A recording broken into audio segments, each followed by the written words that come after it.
Exercise 4, 5 को complete करेंगे। तो देखिए एक्सरसाइज 4 है, how many words can you make out of the word CAMEL using the letters only once in each case. तो यहाँ पे देखिए एक्सरसाइज 4 को मैंने बोर्ड में नहीं लिखा, बट आपका बुक में एक्सरसाइज 4 है जो बहुत ही इजी है, आप इसको यहाँ से भी बना सकते हैं। तो यहाँ पे कहता है कि CAMEL कैमल वर्ड से आप इसमें जो कैमल लेटर है CAMEL 5 लेटर, इन लेटर का सिर्फ एक बार इस्तेमाल करके कितने शब्द बना सकते हैं। तो ये शब्द बनाना है आपको, मतलब, और इसमें केस है, शर्त ये है कि एक लेटर को सिर्फ एक ही बार इस्तेमाल करना है। You should be able to make at least 5, आपको कम से कम 5 बनाना चाहिए। और अगर नहीं आएगा तो यहाँ पे देखिए ऑप्शन दिया हुआ है, सी पेज 120, यहाँ पे पेज नंबर देखना है जिसमें कि बनाया हुआ है पीछे साइड। अब देखिए एक्सरसाइज 4 को मैंने यहाँ पे नहीं लिखा था, पर एक्सरसाइज 5 में 2 क्वेश्चन है, ए और बी। तो फर्स्ट ए कहता है, right in your copy book 5 simple sentences taken from the lesson and underline the subject in each sentences.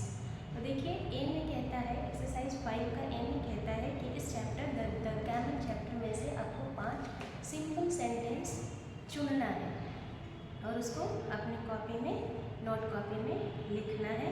उसके बाद हर एक लाइन में, मतलब हर एक सेंटेंस में आपको वहाँ जो सब्जेक्ट है उसको अंडरलाइन करना है। तो बहुत सारे हमने एक्सरसाइज किए हैं जिसमें सब्जेक्ट, वर्ब एंड ऑब्जेक्ट या फिर सब्जेक्ट एंड प्रेडिकेट के बारे में मैंने बता दिया है। तो आपको सब्जेक्ट को समझने में या उसको अंडरलाइन में कोई प्रॉब्लम नहीं होनी चाहिए। और simple sentence, compound sentence, complex sentence and compound complex sentence भी मैंने प्रीवियस चैप्टर में बता दिया। तो यहाँ पे देखिए कह रहा है कि एक्सरसाइज 5 में 5 सिंपल सेंटेंस चैप्टर में से लिखना है और उसमें जो सब्जेक्ट है उसको अंडरलाइन करना है, जो कि मैंने कर दिया। तो फर्स्ट सेंटेंस है, the camel is probably oldest of domestic animals for the people living in desert areas। तो सिंपल सेंटेंस का मतलब नहीं है कि वह केवल छोटा ही होगा, एक सब्जेक्ट, वर्ब और ऑब्जेक्ट से भी सिंपल सेंटेंस बनता है, लेकिन कभी कभी सेंटेंस का स्ट्रक्चर लंबा भी जाता है, लंबा सेंटेंस भी। ध्यान देने की शॉर्ट है या फिर लॉन्ग है, लॉन्ग सेंटेंस भी आपका सिंपल सेंटेंस हो सकता है जब उसमें एक ही मैटर के बारे में बातें की गई हो।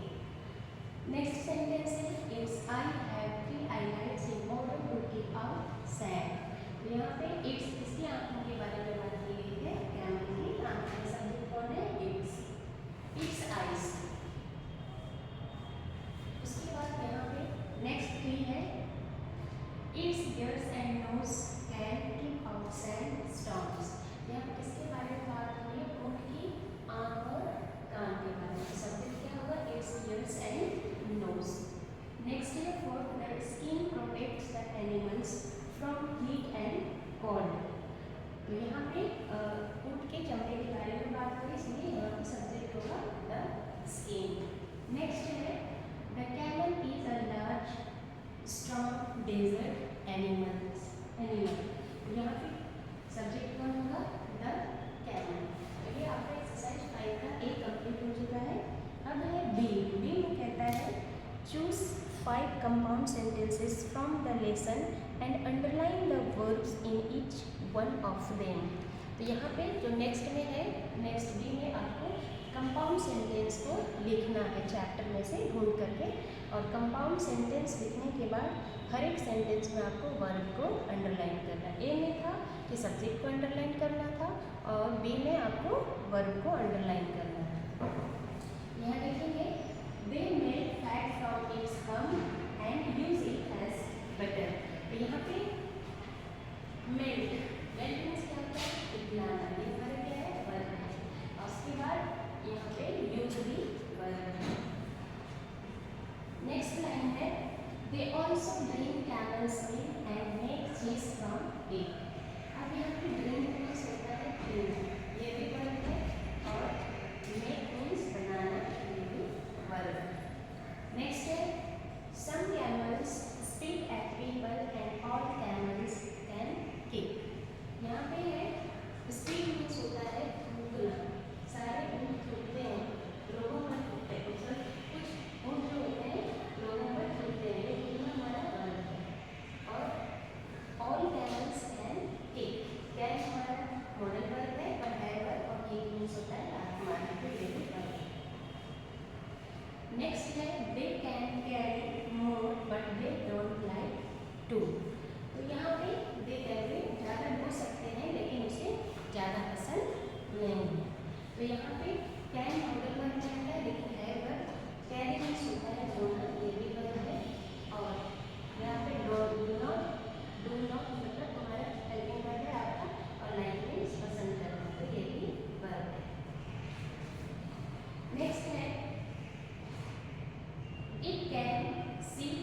It's I closed. ये कंप्लीट सेंटेंस नहीं है।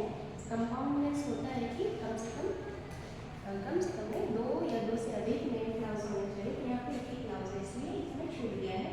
यहाँ पे देखते होंगे।